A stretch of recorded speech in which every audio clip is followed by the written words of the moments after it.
नमस्कार दोस्तों, आप सबका स्वागत है आपके अपने चैनल बुक एनसाइक्लोपीडिया में। वीडियो शुरू करने से पहले कुछ क्वेश्चंस है, जैसे कि जिंदगी में कभी ऐसा लगा है कि लोग आपसे आगे निकल रहे हैं और आप वही के वही खड़े हैं? कभी सोचा है कि कुछ लोग बार हार के बाद भी और मजबूत कैसे हो जाते हैं, और कुछ लोग एक बार फेल होते ही हार मान लेते हैं? क्या आपको लगता है कि आप बस इतने ही काबिल हैं जितना अभी हैं?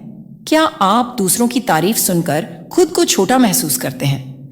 क्या आप न्यू चैलेंजेस से बचते हैं क्योंकि आपको डर लगता है कि आप फेल हो जाएंगे? इसका जवाब छुपा है आपकी सोच में। माइंडसेट नाम की एक छोटी सी चीज जो तय करती है कि आप हार मानेंगे या जीत की तरफ बढ़ेंगे। यह किताब बताती है कि दुनिया के सबसे सक्सेसफुल लोग अलग काम नहीं करते, वो बस अलग सोचते हैं। और अगर आप अपनी सोच बदल दें तो आपकी किस्मत, आपकी सफलता और आपकी जिंदगी सब कुछ बदल सकता है। तो अगर आप रेडी हैं एक नए माइंडसेट के साथ जीवन को देखने के लिए, तो इस वीडियो को एंड तक जरूर देखिए, क्योंकि यह सिर्फ एक समरी नहीं, एक ट्रांसफॉर्मेशन का पहला कदम है। चलिए तो फिर शुरुआत करते हैं। इस किताब में बताया गया है कि किसी इंसान सफल या असफल होना उसके माइंडसेट पर डिपेंड करता है, क्योंकि आपका माइंडसेट आपकी पूरी जिंदगी को प्रभावित करता है। इस बात से आप समझ सकते हैं कि माइंडसेट बुक समरी इन हिंदी को पढ़ना आपके लिए कितना जरूरी है अपने पर्सनल डेवलपमेंट और सफलता के लिए। माइंडसेट के कॉन्सेप्ट को समझना बहुत जरूरी है। इंसान की मानसिकता उसके व्यवहार, कार्यों और जीवन के विभिन्न क्षेत्रों में उसके द्वारा प्राप्त परिणामों को प्रभावित करती है। इस लेख में हम विभिन्न प्रकार के माइंडसेट और व्यक्ति के जीवन पर उनके प्रभाव का पता लगाएंगे। जैसा कि आप लोग जानते हैं कि हमारे जीवन में कई ऐसे मूवमेंट आता है जब हमें समझ में नहीं आता है कि हमें किस दिशा में काम करना चाहिए। अगर आप भी इन सब बातों से परेशान रहते हैं तो आप कैरल एस ड्वेक के द्वारा लिखी गई माइंडसेट बुक जरूर रीड करें। बुक की समरी को शुरू करने से पहले यह पता होना चाहिए कि आखिर हमें यह बुक क्यों पढ़नी चाहिए। यह बुक आपके अंदर किसी भी समस्या से निपटने की कैपेसिटी विकसित कर देगी। यह बुक इंसान के माइंडसेट को समझने में हेल्प करेगी। यह बुक आपको अपॉर्चुनिटी की पहचान करने का तरीका सिखाएगी। यह बुक आपको जीवन के गोल सेट करने में मदद करेगी। यह बुक आपके थॉट प्रोसेस को चेंज करके आपको सकारात्मक रूप से सोचने का तरीका सिखाएगी। चलिए अब हम शुरुआत करते हैं समरी को। लेकिन पहला सवाल यह है कि माइंडसेट क्या है? आपके सोचने का अंदाज, खुद को समझने का तरीका और दुनिया को देखने का आपका नजरिया आपका माइंडसेट कहलाता है। किस परिस्थिति में आप किस तरह से सोचते हैं, क्या महसूस करते हैं और कैसा व्यवहार करते हैं, ये सब आपके माइंडसेट पर डिपेंड करता है। चलिए इस एक उदाहरण से समझते हैं। एक बार एक बहुत बड़ी कंपनी ने एक BIG-HR पैनल का निर्माण किया। इस पैनल ने कुछ प्रोफेशनल लोगों को अपने इंटरव्यू में शामिल किया, जैसे डॉक्टर, चार्टर्ड अकाउंटेंट, आर्किटेक्ट, वकील, बिजनेसमैन इत्यादि। उनसे पूछा गया कि आप कितने महीने में BMW खरीद सकते हैं। डॉक्टर ने कहा कि मुझे 6 से 8 महीने लगेंगे। CA ने कहा मुझे 1 साल लग जाएगा। आर्किटेक्ट ने कहा मुझे 2 साल लग जाएंगे। सभी ने अपनी इनकम के अनुसार जवाब दिया। इसके बाद HR पैनल ने टाटा ग्रुप के मालिक रतन टाटा को अपने पैनल में सम्मिलित किया और उनसे पूछा कि सर, आप कितने महीने में BMW खरीद पाएंगे? तब रतन टाटा ने कहा कि BMW खरीदने के लिए मुझे 2 से 3 महीने लगेंगे, 3 साल का समय लग जाएगा। उनके इस जवाब को सुनने के बाद HR पैनल हैरान रह गया। उन्होंने कहा कि आपके पास इतने पैसे हैं कि आप 10 BMW कार खरीद सकते हैं। इस पर रतन टाटा ने कहा कि BMW कंपनी को खरीदने के लिए कम से कम 2 से 3 साल का समय लगेगा। उनके इस जवाब को सुनने के बाद HR पैनल में सम्मिलित लोगों को बात समझ में आ गई कि जब उन्होंने प्रोफेशनल लोगों से सवाल पूछा तो उन्होंने कार खरीदने की बात कही, जो एक प्रकार का फिक्स माइंडसेट है, जो केवल एक निश्चित परिधि के अंतर्गत ही अपनी बातें सोचता है। जबकि रतन टाटा ने जो जवाब दिया है उसे हम लोग ग्रोथ माइंडसेट कहते हैं। अब आपको समझ में आ गया होगा कि माइंडसेट क्या होता है। आपके लिए माइंडसेट की इंपॉर्टेंस को समझना बहुत जरूरी है, क्योंकि आप खुद के बारे में जो भी विश्वास रखते हैं उसका सीधा प्रभाव आपके जीवन पर पड़ता है। आप अपने जीवन में सफल होंगे या असफल, यह आपके माइंडसेट और आपके बिलीफ पर निर्भर करता है। अगर आप एक सक्सेसफुल इंसान बनना चाहते हैं तो आपको अपना माइंडसेट सक्सेसफुल लोगों की तरह बनाना पड़ेगा। माइंडसेट दो तरह का होता है, फिक्स्ड माइंडसेट, ग्रोथ माइंडसेट। पहला, स्थिर दृष्टिकोण। स्थिर दृष्टिकोण वाले लोगों का यह विश्वास होता है कि एबिलिटी, इंटेलिजेंस और टैलेंट इंसान के ऐसे निश्चित गुण हैं जिन्हें नहीं बदला जा सकता, और इसी भ्रम में ऐसे लोग अपनी पूरी जिंदगी गुजार देते हैं। ऐसी मानसिकता वाले लोगों को लगता है कि सफलता सिर्फ टैलेंटेड लोगों को ही मिलती है। यह धारणा उनके दिमाग में इस तरह से घर कर लेती है कि वह कभी भी कुछ भी नया करने की कोशिश ही नहीं करते। ऐसे लोग कुछ भी नया करने से डरते हैं। उन्हें हमेशा फेल होने का डर रहता है। किसी तरह उन्होंने किसी काम को सीखने की कोशिश कर भी ली और वे किसी कारणवश उस काम में फेल हो गए तो वे उस काम को वहीं छोड़ देते हैं और फिर उस काम को दोबारा कभी नहीं करते। फिक्स्ड माइंडसेट वाले लोग रिस्क लेने से डरते हैं। उन्हें अपनी बजाय दूसरे लोगों की चिंता ज्यादा होती है। दूसरे लोग क्या कहेंगे, उन्हें हमेशा यही चिंता खाए रहती है। ऐसे लोग अपना जीवन अपनी मर्जी से नहीं बल्कि दूसरे लोगों की मर्जी के हिसाब से जीते हैं। ऐसे लोगों की सोच संकुचित और फिक्स रहती है। ऐसे लोग जीवन में हमेशा असफल साबित होते हैं क्योंकि उनका माइंडसेट फिक्स्ड हो चुका है, जिसके कारण वह नई चीजों को सीखने से जी चुराते हैं, कतराते हैं। फिक्स्ड मानसिकता वाले लोग अपना पूरा जीवन दूसरों को खुश रखने के चक्कर में बर्बाद कर लेते हैं और इसीलिए उनको लाइफ में कभी भी सच्ची खुशी नहीं मिलती। तो ग्रोथ माइंडसेट। ग्रोथ माइंडसेट वाले लोगों का यह विश्वास होता है कि एबिलिटी, इंटेलिजेंस और टैलेंट जैसे गुणों को प्रयास, सीखने की लगन और दृढ़ता के माध्यम से और बेहतर किया जा सकता है। ऐसे लोगों का मानना होता है कि किसी भी नई स्किल को सीखा जा सकता है, बस जरूरत है तो एक शुरुआत करने की। थोड़ा हार्ड वर्क और टाइम देकर किसी भी स्किल में एक्सपर्ट बना जा सकता है। ग्रोथ माइंडसेट वाले लोग रिस्क लेने से नहीं डरते और ना ही वे फेल होने से डरते हैं। वे फेल होने के बावजूद भी उस काम को दोबारा ट्राई करते हैं और पहली बार में की गई गलतियों को सुधारते हैं और अंत में उस काम में सफल हो जाते हैं। ऐसी मानसिकता के लोग बिना किसी और की परवाह किए बगैर केवल अपने काम पर फोकस करते हैं। लोग क्या कहेंगे, ये सवाल उनके लिए कोई मायने नहीं रखता।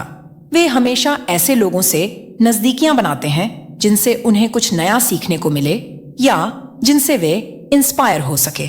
वे एक दूसरे की मदद करते हुए सफलता की ऊंचाइयों को छूते हैं। ग्रोथ माइंडसेट को आप इस तरह समझ सकते हैं जैसे एक छोटा बच्चा साइकिल चलाने के लिए लगातार प्रयास करता है। वह कई बार गिरता है, इसके बावजूद भी वह साइकिल चलाना छोड़ता नहीं है और आखिर में उसे सफलता मिलती है। ग्रोथ माइंडसेट वाले व्यक्ति हमेशा ऐसे लोगों का सम्मान व्यक्त करते हैं जो जीवन में कुछ नया कर रहे हैं, ताकि उन्हें भी कुछ नया सीखने को मिले। सबसे बड़ी बात है कि ग्रोथ माइंडसेट वाले लोग दूसरों की सफलता से जलते नहीं हैं, बल्कि उनसे प्रेरणा लेकर जीवन में कुछ नया करते हैं।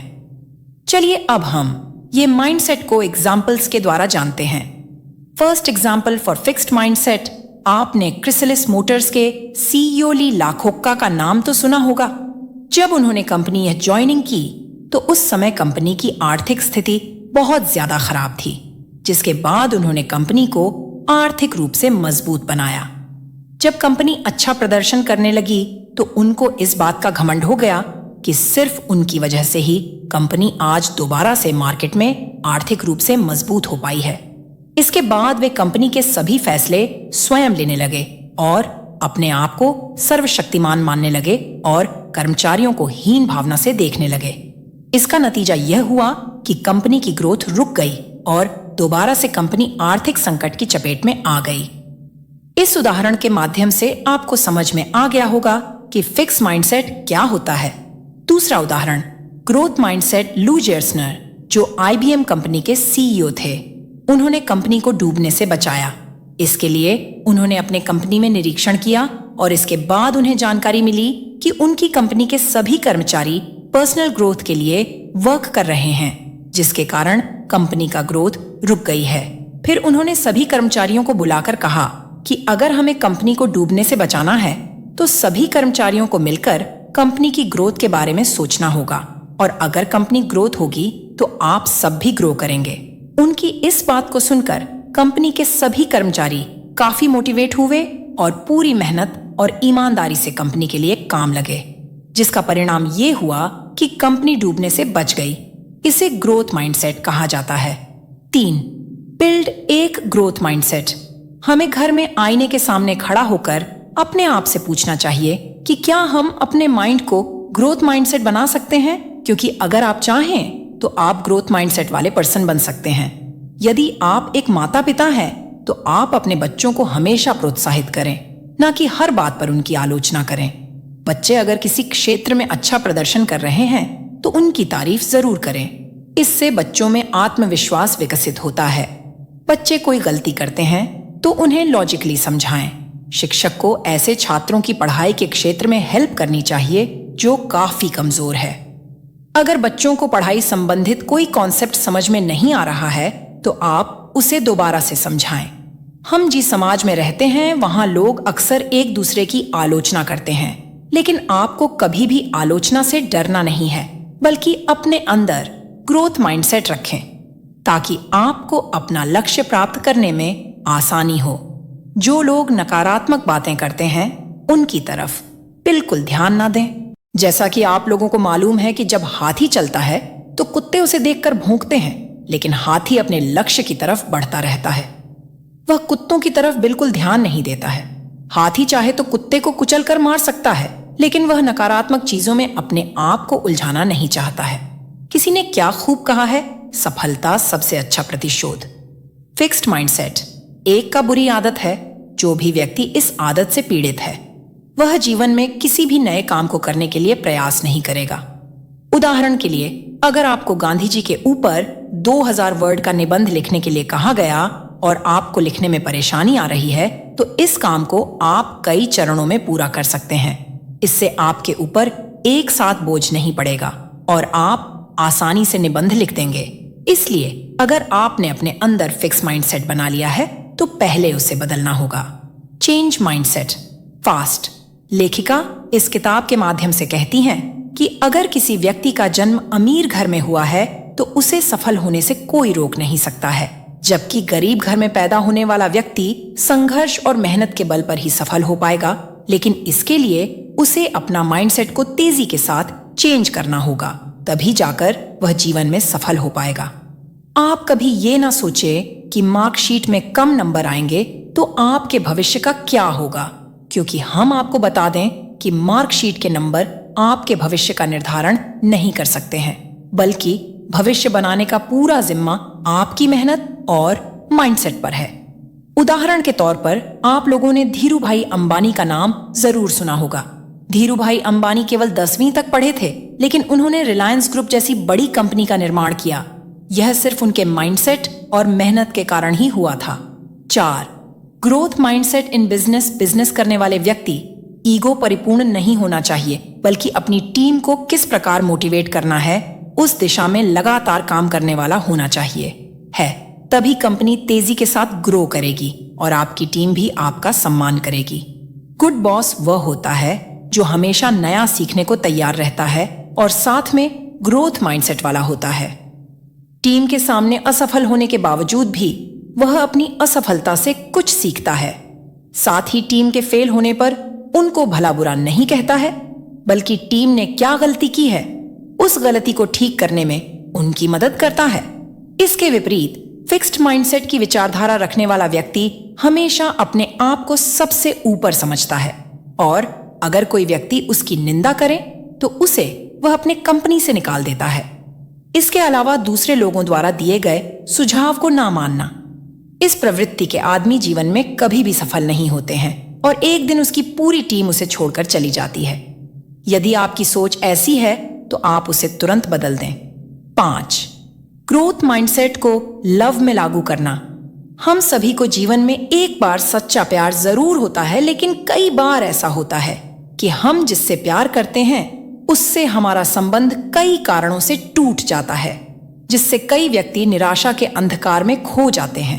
कई तो अपने प्यार से बदला लेने के लिए कई प्रकार के आपराधिक गतिविधि भी करते हैं, जिसके कारण उन्हें जेल भी जाना पड़ता है। इसका दुष्परिणाम यह होता है कि उनका पूरा जीवन बर्बाद हो जाता है। इसलिए प्यार में भी आपको ग्रोथ माइंडसेट रखना चाहिए। हम आपको बता दें कि संसार में अगर आप किसी से प्यार करते हैं और किसी कारणवश आपको प्यार में धोखा मिला है, तो आपको घबराने की कोई जरूरत नहीं है, क्योंकि हो सकता है कि आपको उससे भी अच्छा पार्टनर मिले। इसलिए हर कठिन परिस्थिति में ग्रोथ माइंडसेट ही रखना चाहिए। इससे जीवन में हमेशा सफलता मिलती है। अब हम बात करते हैं उन सवालों पर जो जनरली सबके माइंड में रहते हैं। पहला सवाल है, माइंडसेट बुक किसके लिए है? हालांकि माइंडसेट बुक सभी लोगों के लिए उपयोगी है, लेकिन यह उन लोगों के लिए ज्यादा फायदेमंद है जो अपने जीवन का पॉजिटिव तरीके से निर्माण करना चाहते हैं, अपनी सोच को परिवर्तित करना चाहते हैं और समस्याओं से लड़ने की क्षमता विकसित करना चाहते हैं। दूसरा सवाल है, क्या माइंडसेट बुक केवल व्यापार और करियर के लिए ही उपयोगी है? बिल्कुल नहीं। माइंडसेट बुक सिर्फ बिजनेस और करियर के लिए ही नहीं है, बल्कि यह लाइफ के हर फील्ड में उपयोगी है। यह बुक आपको रिलेशनशिप, फैमिली, हेल्थ, स्पिरिचुअलिटी और सोशल रिलेशनशिप से जुड़े सभी क्षेत्रों में सुधार करने में हेल्प करती है। यह उक्त सभी क्षेत्रों में सफलता प्राप्त करने का सही मार्ग दिखाती है। तीसरा सवाल है, माइंडसेट का मतलब क्या होता है? आपके सोचने का अंदाज, खुद को समझने का तरीका और दुनिया को देखने का आपका नजरिया आपका माइंडसेट कहलाता है। किस परिस्थिति में आप किस तरह से सोचते हैं, क्या महसूस करते हैं और कैसा व्यवहार करते हैं, ये सब आपके माइंडसेट पर डिपेंड करता है। चौथा सवाल है कि ग्रोथ माइंडसेट क्या होता है? ग्रोथ माइंडसेट वाले लोगों का यह विश्वास होता है कि एबिलिटी, इंटेलिजेंस और टैलेंट जैसे गुणों को प्रयास, सीखने की लगन और दृढ़ता के माध्यम से और बेहतर किया जा सकता है। तो इस बुक की समरी का कंक्लूजन ये है कि कैरल ड्वेक द्वारा लिखी गई माइंडसेट बुक एक बहुत ही पावरफुल किताब है। और आज आपने माइंडसेट बुक समरी इन हिंदी के माध्यम से सीखा कि कैसे आप अपने नजरिए और मानसिक स्थिति को सही दिशा में परिवर्तित कर सकते हैं। अगर आपको यह समरी पसंद आई हो तो वीडियो को लाइक करें, अपने दोस्तों के साथ शेयर करें और चैनल को सब्सक्राइब करना ना भूलें। कमेंट करके जरूर बताएं कि अगला वीडियो किस किताब पर चाहिए। मिलते हैं अगले वीडियो में एक और जिंदगी बदलने वाली किताब के साथ।